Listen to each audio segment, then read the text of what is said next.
Okay, we are in episode 22. When we left 21, Unferth had given Beowulf his sword, had shown that he actually had matured, and Beowulf had shown that he had matured as well because he received that help and was honorable.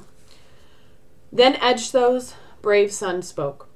Remember, Hrothgar, O knowing king, now when my danger is near, the warm words we uttered. And if your enemy should end my life, then be, O generous prince, forever the father and protector of all whom I leave behind, here in your hands, my beloved comrades left with no leader, their leader dead. And the precious gifts you gave me, my friend, send them to Hygelac. May he see in their golden brightness the Geat's great lord gazing at your treasure, that here in Denmark I found a noble protector, a giver of rings whose rewards I won and briefly relished. And you, Unferth, let my famous old sword stay in your hands. I shall shape glory with Hrunting, or death will hurry me from this earth. So Beowulf asks Hrothgar to protect his men if he should die. Unferth is then asked to take ownership of Beowulf's old sword. What Beowulf is really doing at this point is he's almost giving his will. He's saying, if I die, I need you to take care of these people, and I need my possessions to go back to my king, and also to go to the people that I believe deserves them. As his words ended, he leaped into the lake, would not wait for anyone's answer. The heaving waters covered him over. For hours he sank through the waves. At last he saw the mud of the bottom. And all at once the greedy she-wolf who ruled those waters for 100 years discovered him, saw that a creature from above had come to explore the bottom of her wet world. She welcomed him in her claws, clutched at him savagely, but could not harm him, tried to work her fingers through the tight ring-woven mail on his breast, but tore and scratched in vain. Then she carried him, armor and sword and all, to her home. He struggled to free his weapon and failed. The fight brought other monsters swimming to see her catch, a host of sea beasts who beat at his mail shirt, stabbing with tusks and teeth as they followed along. Then he realized suddenly that she brought him into someone's battle hall, and there the water heat could not hurt him, nor anything in the lake attack him through the building's high-arching roof. A brilliant light burned all around him, the lake itself like a fiery flame. So Beowulf dives into the lake and goes down, down, down to the bottom of the lake, in a bloody and boiling lake for hours. It takes him hours to reach the bottom of the lake. This is the epitome of superhuman strength. One, he has to hold his breath that long. Two, he's wearing a coat of mail, and he's seeking down in boiling blood. Make sure you have that down on a characteristic and convention. This is obviously not normal human behavior. Think, again, what the purpose is that the author is trying to convey. Why are we having our hero do these unbelievable things? What does it do to help the reader? What does it do to help the other warriors who are listening to the poet tell the story? It's all motivation. It's all the motivation that this guy, Beowulf, is the best warrior there is. And he will be protected by God, and he will be protected by fate, no matter which religion they're following at the time, because he is good. Do you see now how all 5 themes all are intertwined? They all build, one by one they all build, but essentially they're all connected. Religion, good versus evil, identity, bravery, and wealth are all related. They all intertwine in aspects such as this. Beowulf attempts to try to attack her, but it fails him, okay?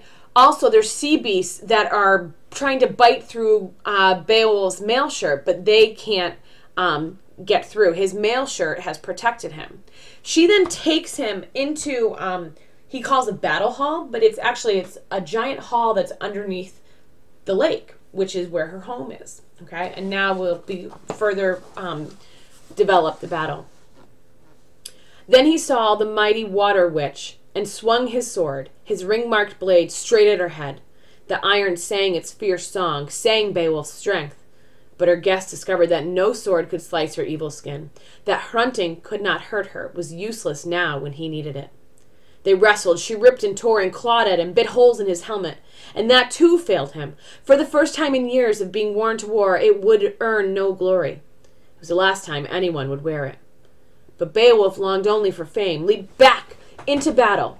He tossed his sword aside, angry. The steel-edged blade lay where he dropped it. If weapons were useless, he'd use his hands to strengthen his fingers. So fame comes to the men who mean to win it and care about nothing else. He raised his arms and seized her by the shoulder. Anger doubled his strength. He threw her to the floor.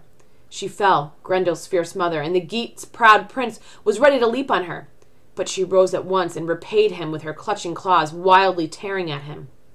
He was wary, the best and strongest of soldiers. His feet stumbled, and in an instant she had him down, held helpless, squatting with her weight on his stomach. She drew a dagger, brown with dried blood, and prepared to avenge her only son. But he was stretched on his back, and her stabbing blade was blunted by the woven mail shirt he wore on his chest. The hammered links held, the point could not touch him. He had traveled to the bottom of the earth, Edgethow's son, and died there if that shining woven metal had not helped. And holy God, who sent him victory, gave judgment for truth and right, ruler of the heavens, once Beowulf was back on his feet and fighting. So, this battle is very different from the battle between Beowulf and Grendel. Well, parts are similar and parts are different. The sword doesn't work that Unferth gave him. The helmet doesn't work that Hrothgar gave him. And Beowulf is really mad. So mad that it almost doubles his strength. Think, he's being pushed by adrenaline. So he's attacking Grendel's mother. She somehow flips the battle, and then all of a sudden she's on top of him with a dagger and about to stab him. But she tries to stab him, but because his mail shirt is so tightly woven, the blade actually won't go into his shirt. And the narrator, the poet, then says, it was God who intervened. It was God who saved him. This is a literary term. This is called Deus ex machina, the divine intervention of God.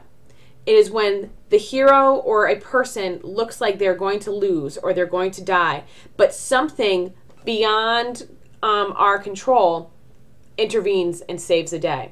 Think if the hero is falls into a burning house and there's no way out for him to go, then all of a sudden the skies open up and it rains and it puts the fire out. Or there is an incredible storm and our hero is on a ship and the ship is about to sink, but then all of a sudden the storm stops. It is this higher intervention that leads to a better outcome. We end with Beowulf jumping back up to his feet, ready to attack again, to try and now defeat Grendel's mother.